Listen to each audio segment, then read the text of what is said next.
There is growing concern regarding the shockingly higher than anticipated intercensal population growth rates of 2.55% between 2017 and 2023. An already high, unsustainable population growth rate has increased instead of going down. We have added 110 million people to our population in 25 years and boast the highest growth rate in South Asia.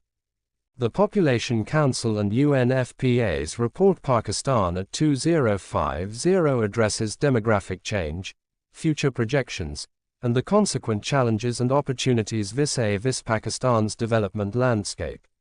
It leaves no doubt how important it is to tackle the existential crisis of population growth. The study puts to rest much of the debate about a demographic dividend in Pakistan. A dividend is unlikely if each additional person consumes more than what is earned. It also underscores the flat trends in labor productivity which have cancelled out the expectation that the increase in labor force would yield dividends. The cost of inaction in achieving a fertility transition and a reduction in population growth rate since the 1980s is high. The study lays out the huge loss caused by high population growth in the last few decades in economic terms. Pakistan's GDP would have been 56% higher if the population growth had been even half a percentage point lower since the 1980s. Poverty levels and maternal deaths, other important indicators, could have been severely reduced. Of even greater concern is that we are on track to reach a population of 385 Pakistanis by 2050. Already stretched resources, water and food shortages and, above all, high unemployment and a troubled economy do not point to a rosy future for an additional 140 meters in Pakistan. There are also concerns regarding the lack of education, skills and knowledge base.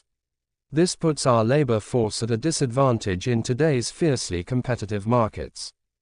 The report calculates that 2.6 meters additional jobs are required annually between 2023 and 2050.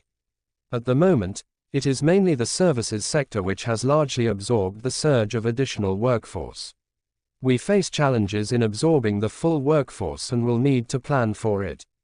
Major structural changes are required to generate growth in manufacturing and agriculture to absorb the additional 65 meters Pakistanis who will enter the labor force in the next 25 years. We can safely expect over 50% of Pakistanis to be living in urban areas by 2050. The large volume of rural to urban migration is due more to the push of shrinking employment opportunities in agriculture and poverty, and less to the pull of better prospects in the urban areas.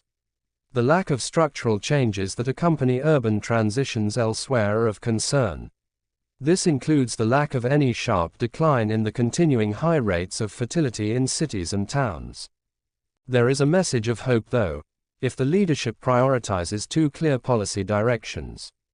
The two policy actions can effectively make a change in the number of Pakistanis, and how educated and how economically sound they will be by 2050. These actions offer a way to redress some factors that impede development. Both are already accepted policies of the government, but there is evidence that immediate implementation can make a significant difference. The strongest message is that bringing fertility down is a necessity. The goal of the Council of Common Interests is to bring fertility down to 2.2 replacement levels by 2030. This is unlikely, but not impossible. Many countries in this region like Iran and Nepal, and Bangladesh have accomplished a decline in fertility of over one child in a decade. There is strong reason to believe that Pakistan can experience a fast fertility decline. A recent Population Council report estimates that almost half of the pregnancies in Pakistan are unplanned and 3.8 meters end annually as abortions and 2 meters as unplanned births. This confirms that there is a huge gap between demand for and supply of family planning services for families in need of these.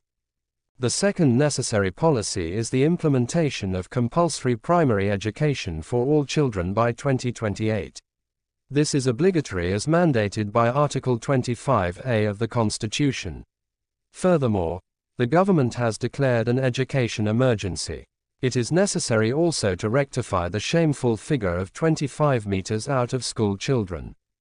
Immediate joint efforts by the center and provinces should ensure that measures are put in place through expanding the school network, hiring more teachers and doing double shifts to meet this emergency.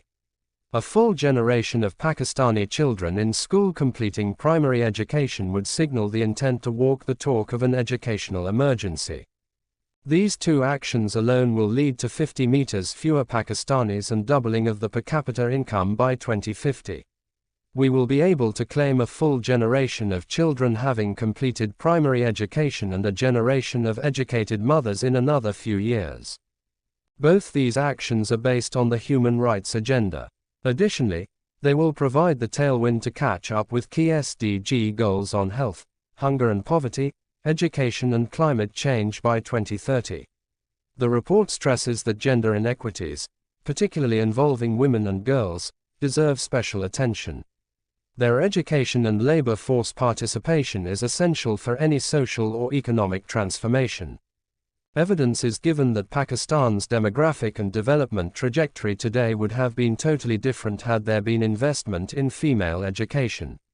It would certainly have ensured that some key development outcomes and even our fertility levels would have been more in line with our neighboring countries in South Asia. The finance minister recently declared that a charter of economy must include population growth and environment.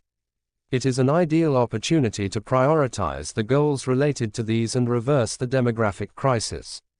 It could be achieved by running a vigorous campaign to increase access to voluntary family planning.